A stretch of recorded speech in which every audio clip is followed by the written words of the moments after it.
With Sake right here on 107.5. Good morning if you just tuned in and welcome to it. That is music by Big Daddy Weave. It's titled I Know.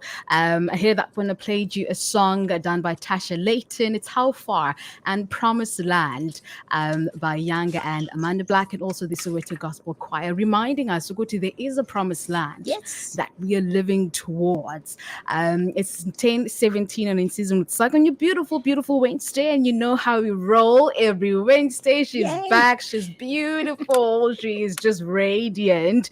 And we are just ready to unlock with her. And she also has a guest. But firstly, welcome. How are you? Thank you. Thank you. You're looking beautiful yourself. We've got a beautiful, intelligent, absolutely amazing interview guest that is on standby. So, hello, Cape Town. Hello, South Africa. Hello, Africa. We're at Unlocked with Nokwazi and In Season with Sake. And we are talking to someone that is extremely beautiful, as you can see. Yeah. Highly intelligent, highly accomplished. She is the CEO of the Health Funders Association. Sure. So today we're talking to a woman of substance who is changing the landscape of healthcare. Okay, so business owners, entrepreneurs, call that dial, and the dial is none other than CCFM 107.5. Yeah. Tell your mom, tell your dad, tell your brother, tell your sister, tell everybody that we're on air and we're basically changing the landscape, right? And so this lady is absolutely amazing. And so what we want to really unpack today is the understanding to say, how does a woman of substance stand out in healthcare? And she has done really amazing thing. Other than being the CEO of the Health Funders Association, she's also the vice chairman, right, of the Legal Practitioners Fidelity Fund. Yeah. And you have been called Miss Phumelele Makatini as a seasoned and dynamic entrepreneur. And in 2020, in one of your previous portfolios, when you were named the CEO and principal officer of the Building and Construction Industry Medical Aid Fund, you were called a very dynamic entrepreneur. And we want you to tell the listeners about your entrepreneurial journey and how you've become the CEO of the Health Funders Association. Welcome, Ms. Phumelele Makatini. Yay. Thank you very much for that outstanding warm welcome. So I think the reason why I was given such a title in that year, it's because I outperformed. I managed to grow the scheme, the medical scheme, by 7.9% during the hard lockdown. You would recall that from 2020 until late last year, things were not, the economic way of doing things was quite different. So I managed to grow the scheme in a very difficult situation. You would also recall, I'm not sure how well vested you are about the medical scheme industry, but before I took over, the scheme had not grown in 15 years, and I managed to grow it to that degree within 18 months of joining the organization. So I guess being focused, being determined, being a self-starter and being driven have led me to getting such results. I'm very outcomes driven, and we actually got to demonstrate that work can be done even when people work from home. It's not about being in the office, but it's about having a dedicated team of people who understand that there's work that needs to be done. So I guess that's why I was given that title. But prior to me joining BCMA, the Building and Construction Industry Medical Aid Fund, I was a full-time entrepreneur. I started a drone company, and I spent a lot of time between Johannesburg and China, Shenzhen and Beijing in particular. We put together a drone startup, which was funded by the Innovation Hub in South Africa. And then I sold my share and I moved back to corporate. And since then, I started another new venture within the health space, which I will talk to your audience about at a much later stage. So entrepreneurship is in my DNA, and I think that there's something called corporate entrepreneurship as well, which can be taken to corporate. So that's really been my journey, and I think that's why I was given the title that I was given. Wow. You know what, Miss Phumelele Makatini, I really loved your article on Business Day, right? So you talk about it in terms of medical schemes really want to help to give access to medical care to all of South Africans. How true is that statement? And we also want to understand in terms of when we implement the NHI, what will happen to the medical schemes? Just to highlight and enlighten us what that whole discussion is all about. Yeah, that's a very important question. Perhaps I should start with your last question. What's going to happen to medical schemes once NHI is enforced? Well, the medical scheme industry will be disrupted. That's a given. And it's going to be disrupted in a sense that government will be providing all healthcare services, and the medical schemes will only play a role for, let's just call it an augmentation role, wherein, government is not providing that service.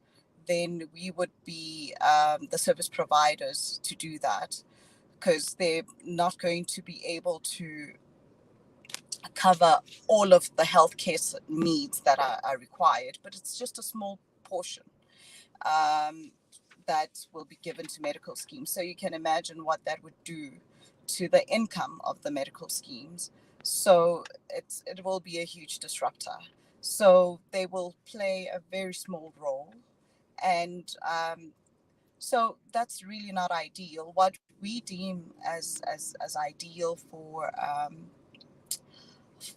South Africa at large, as per the opinion piece that you're referring to that was published in Business Day, I'm saying that during the pandemic, we were able to demonstrate how we work well with government.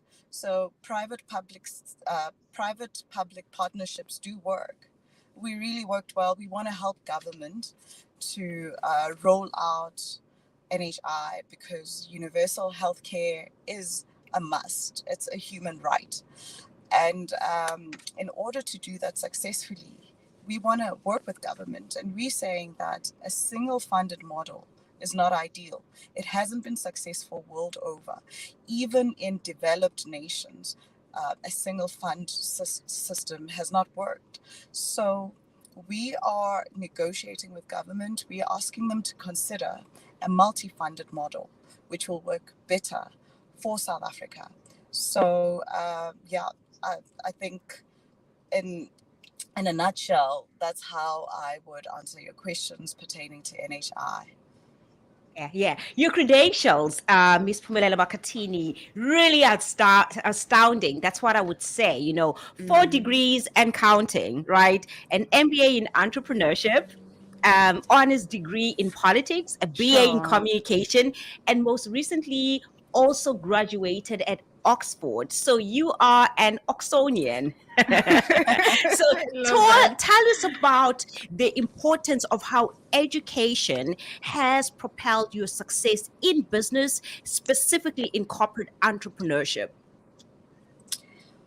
Well, I think it's important to be educated as a woman, first and foremost, because that way you debunk the myth that you got to the top using other means. It's sad that even other educated women, their reputations get tarnished because they're told that they got to the top because they slept their way. So the importance of having an education really debunks such myths. So it is important to be educated as a woman.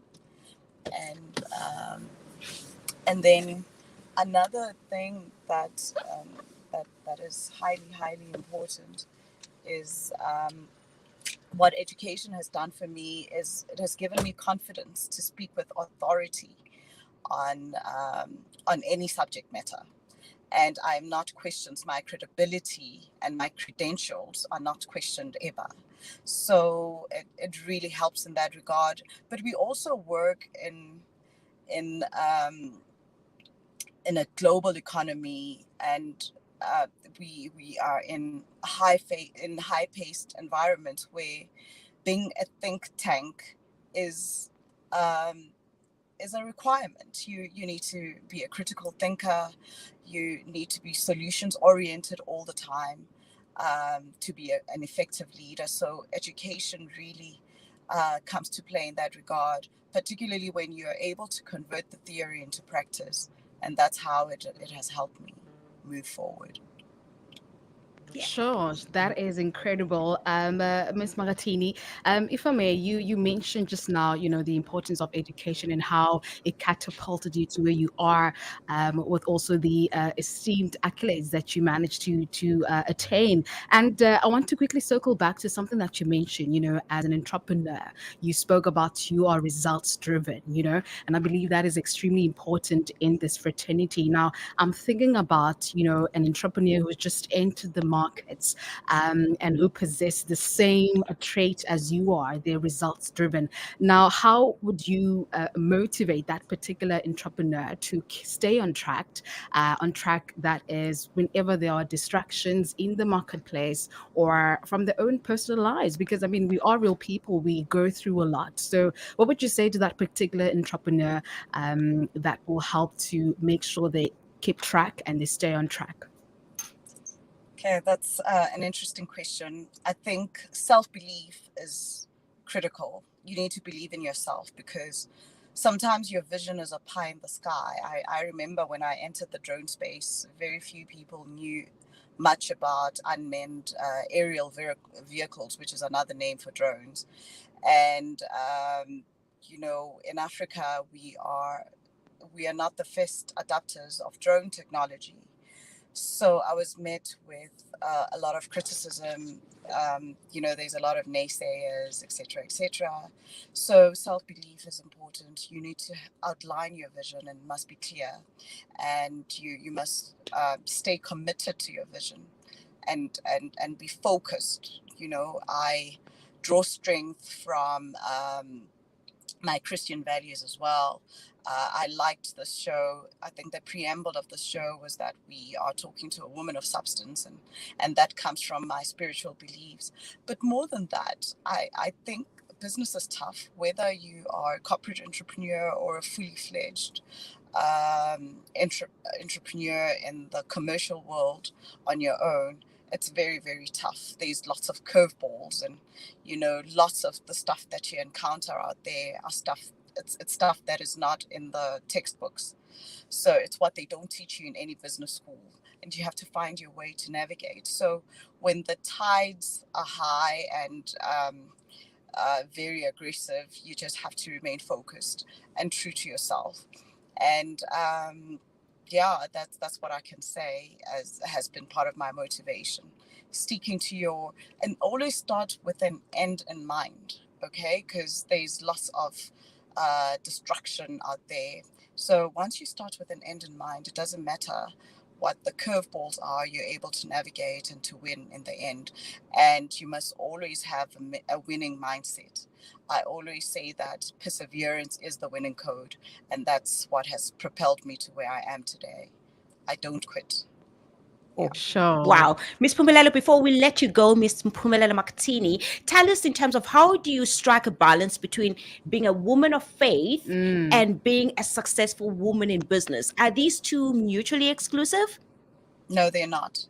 So I always say that at work, you must be used as a good point of reference. You cannot divide, you cannot divorce yourself from your spiritual beliefs.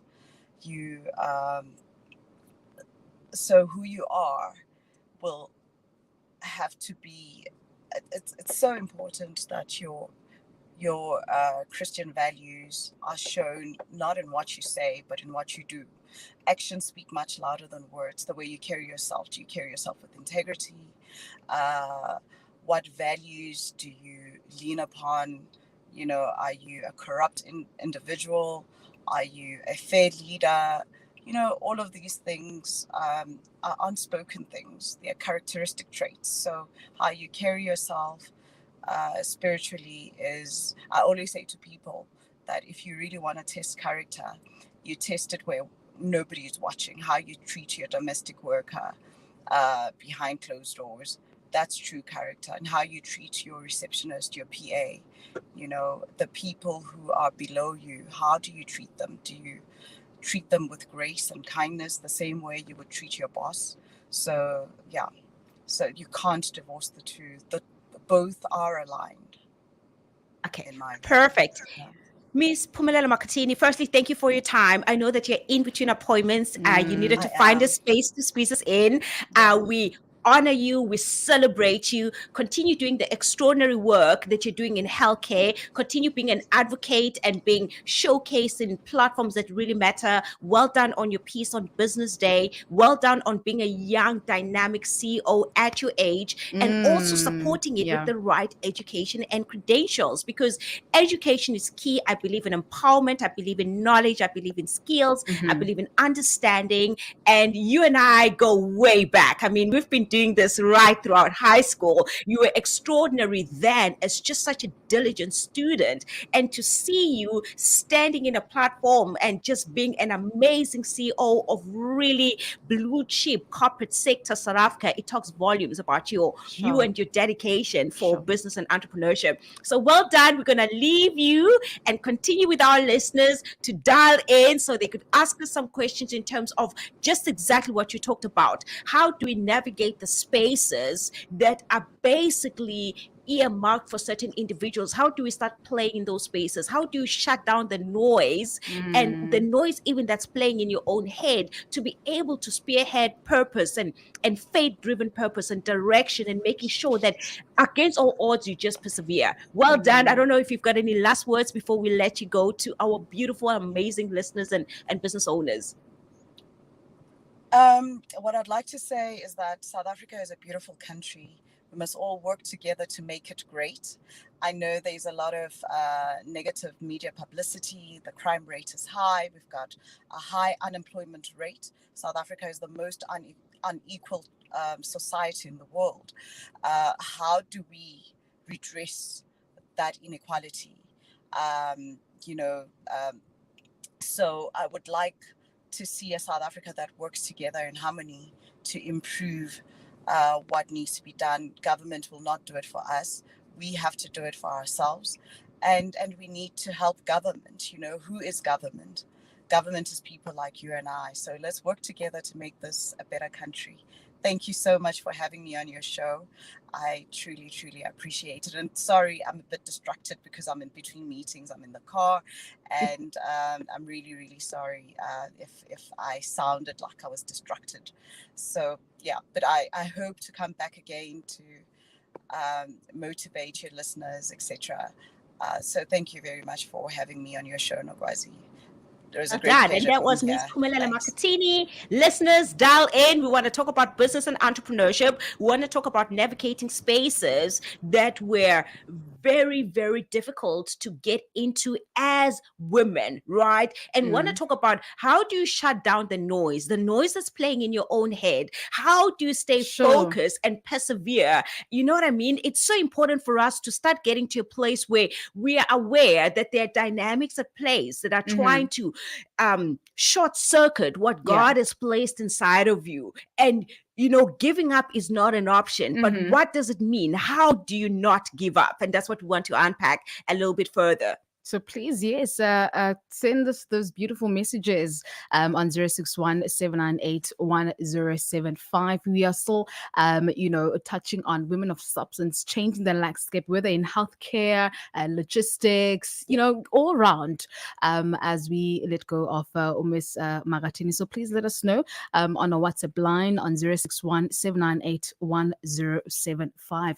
And you mentioned something about, how do we silence the noise, more so the one in our own heads, which I believe is more louder than the noise, exterior. How do you do that? I mean, I believe I'm results driven. I believe I'm disciplined, but how do I silence the doubts Yeah. that are, it's like you're not going to get that contract and all of that. Oh, How do we silence those? I think that's one of the most powerful things that we're not talking about. That when we talk about faith, right? Faith for me is obedience. It's what you do, the action that you take, the step that you take because you have faith in this unknown, that this is what you ought to be pursuing. Yeah. But if there's no action, if there's no corresponding action, and if there's no aspect of you taking an action to say that I believe and have faith, then you don't have faith, right? Sure. But now the issue is when we talk about being driven and being faith driven, we sometimes do not understand that even the noise that's playing in your head, it does not mean you do not have faith. The most amazing, extraordinary, successful people that I've ever met and have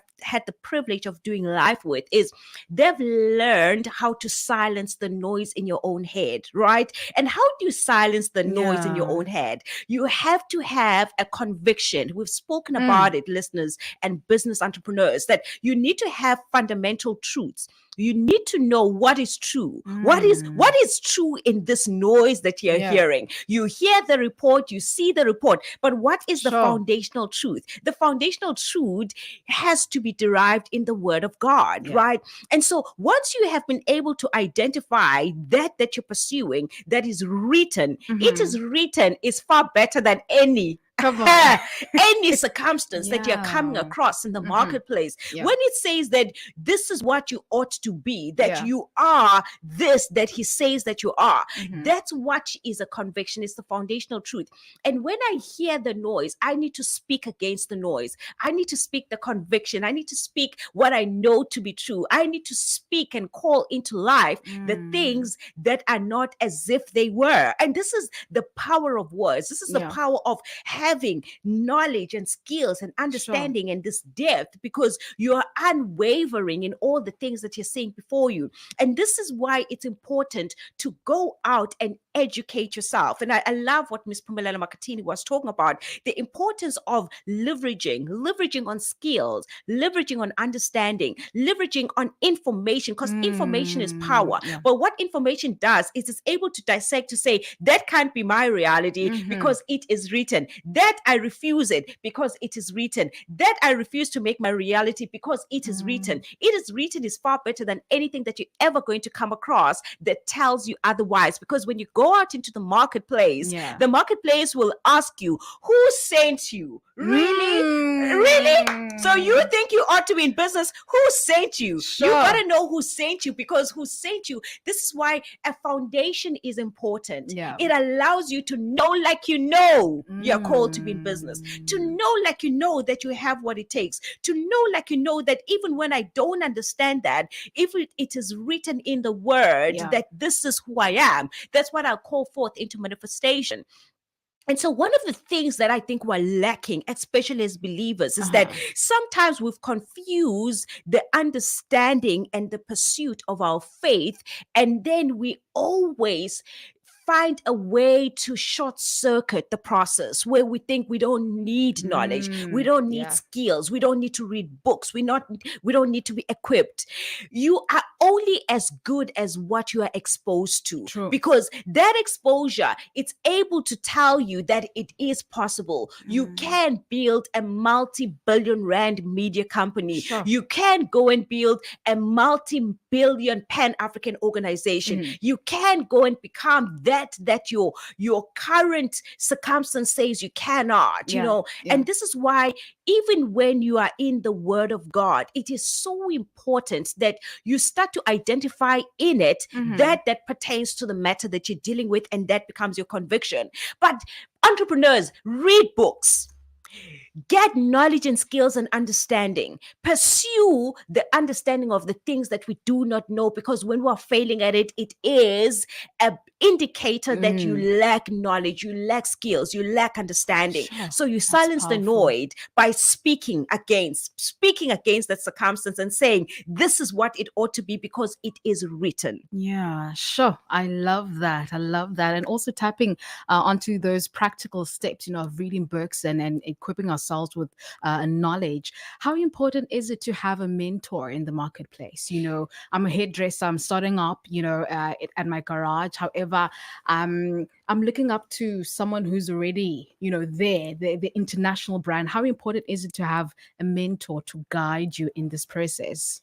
I think this is why it's important. And my pastor has been talking a lot about honor, and I've talked about honor in the show because I believe in it, right? Yeah. Honor gives you access, but what is honor? Honoring is giving someone, that person that you're looking up, who has been able to achieve and has got results, and you're bestowing on their life that is what they deserve. It's basically looking at somebody and saying you're celebrating them. Why do we celebrate people? Because they've been able to achieve at an area or at a level where you have not been able to. Yeah. So we bestow honor because honor is due to them. We downplay honor as entrepreneurs, and we downplay honor sometimes as believers because yeah. we confuse. It's not worshiping a person. That is different. It's basically celebrating someone else because they've been able to do something that you cannot do. So this is why it's important, because honor gives you access. Sure. This is how I would define it in my It's a own key. life.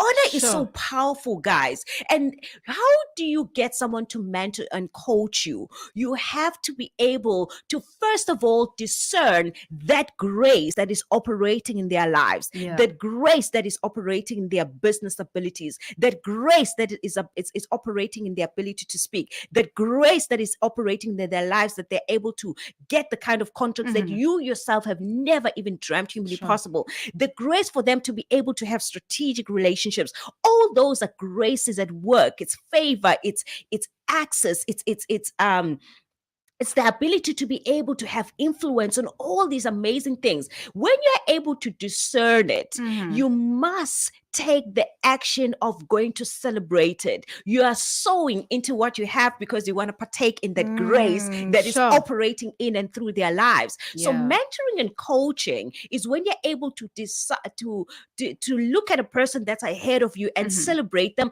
but be able to sit and say to them, you've done something very well in this particular area of your life. May I sit down and learn? May you take the time to teach me what you understand. I've got so many mentors and coaches. One of them has been here, Mrs. Kukutlamini. I've got, so many amazing people in my life. My mother's one of my mentors. She's extraordinary. She's amazing. She was an accountant, but she's also such a diligent woman, just in her ability to think and adapt. Sure. And she's someone that I lean on in quite a huge, vast areas of my life. But I've got others, Zondi, who's the founder of Imbeo Capital, which is a private equity firm. They own Rainbow Chicken. They've got shares in mining firms.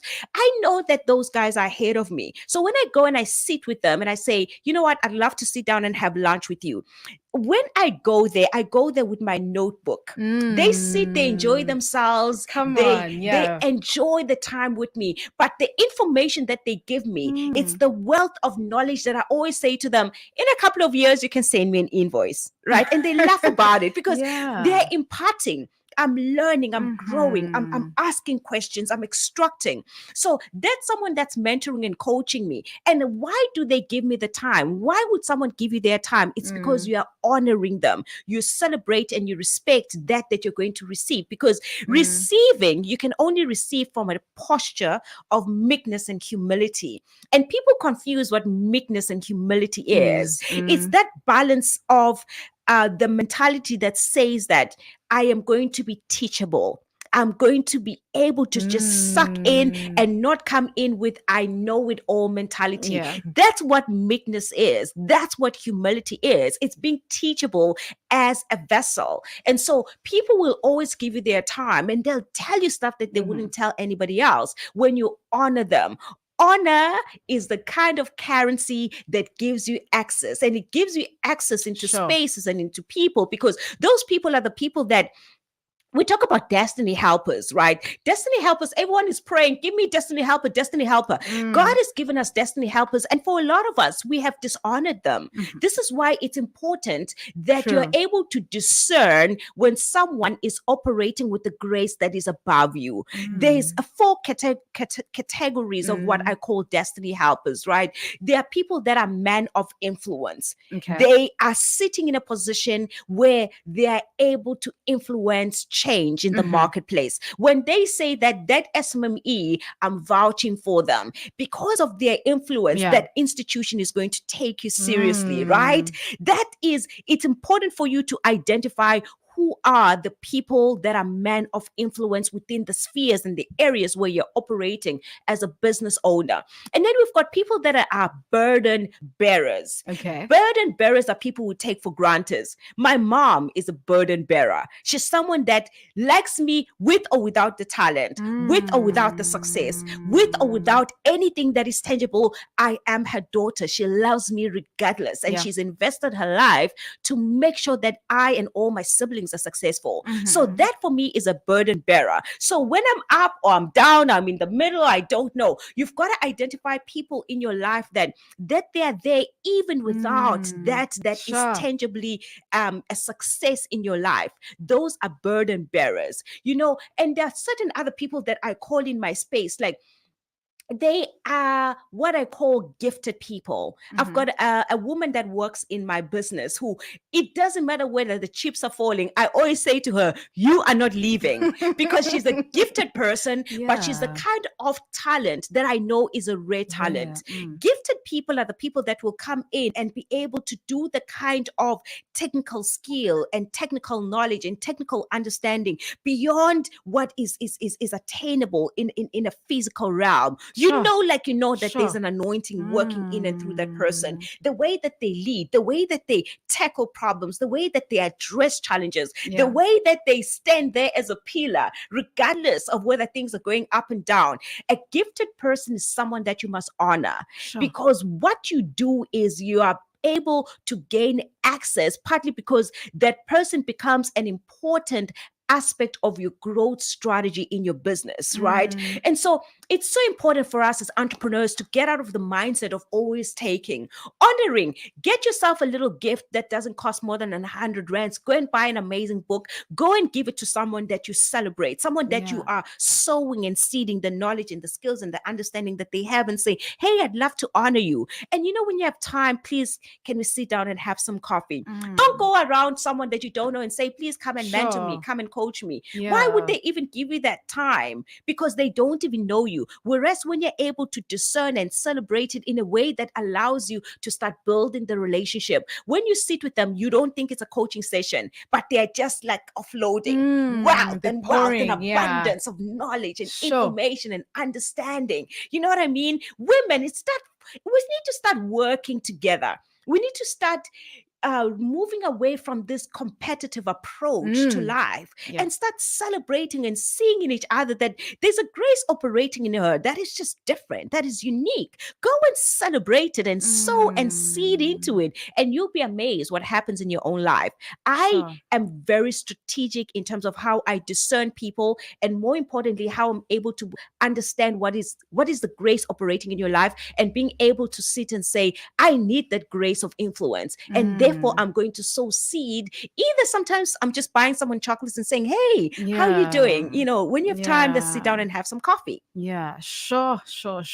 Karen is agreeing with all that you're saying about honoring. She says honoring breaks limitations. Sure, you said it's a currency that gains you access to where you want to be. I love that. It's 10:50. Unfortunately, we have to wrap up. Any last words from you? Any final words? I think the last one that I didn't really talk about is the divine connectors, right? Divine connectors it's the someone that you least expect. When you remember the story of Naaman was never going to get healed of leprosy had he not listened to the slave girl. The slave girl says, I know a prophet.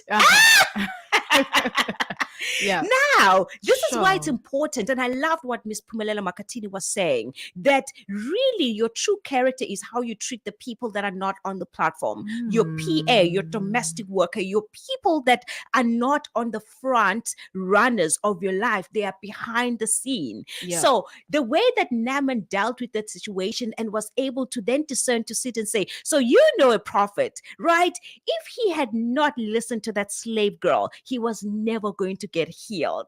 And this is why discernment is important, because for me, the people that I least expected, it's that Uber driver who's just driving and randomly says, I know somebody who's just like you. And you're like, I've been needing that kind of person. Exactly. You never know who's the person that's going to connect that thing that becomes a pivotal moment in your life. And this is why honoring people, seeing people, celebrate the receptionist of every place that you're walking into, celebrate our security guards, celebrate our cleaners, celebrate the people that will never ever give you anything in life. This is what honor is about. Sure. And I believe it circles back to that one important command to love yourself like your neighbor. It sums it all up. At 10:52, we have you back next week. Cannot wait to have you back next week. Wrapping up Women's Month. Yes. Are we wrapping up Women's Month next week? We're wrapping up next week. It's the last Wednesday. We are wrapping it up in an amazing manner with our share-a-thon. But Sis Nokwazi, thank you so much. You've been incredible, like always. How can our people contact you? Because every time when you leave, they're like, Sake, where can we get her? Is she on Facebook, Instagram? Where can the folks get you? Nokwazi at osagroup.co.za. I have not been able to respond to a lot of emails. But what I do want to say is, firstly, we just honor CCFM. We honor the women that are here, that were celebrating, that are doing different aspects of just really growing this amazing institution, including yourself, Sake. We honor you. But more importantly is, I honor all the women in my lives. I've got so many extraordinary women that have just been so standing by my side and just like literally cheering me on and saying, don't give up. Sure. My mom and so many other extraordinary women. And therefore, as we wrap up as we wrap up the show, I want us to take this time, go and find someone who's done something good in your life. Just send them a message and say, thank you, I honor you. Someone that you have forgotten, someone that you have dishonored, go back and rebuild that relationship, because that has closed a door and you're wondering why your prayers are not being answered. Let's go and rectify the mistakes that we've done and just honor the people that are in our lives, right? I'm available at Nokwazi at osagroup.co.za. As I told everybody, that we've got a business and entrepreneurship conference that will be the first of its kind in Cape Town, that we're launching in November. Like, stay tuned, because I might not have been able to respond to your email, but I want to be able to respond with the confirmed date and the venue, so that people that have been engaging with us in the past couple of weeks could come on and we get to know them and we celebrate your businesses and walk out this journey of business and entrepreneurship. We celebrate you. Sure. Sake. Thank you so much. And I honor and celebrate you. Thank you so much.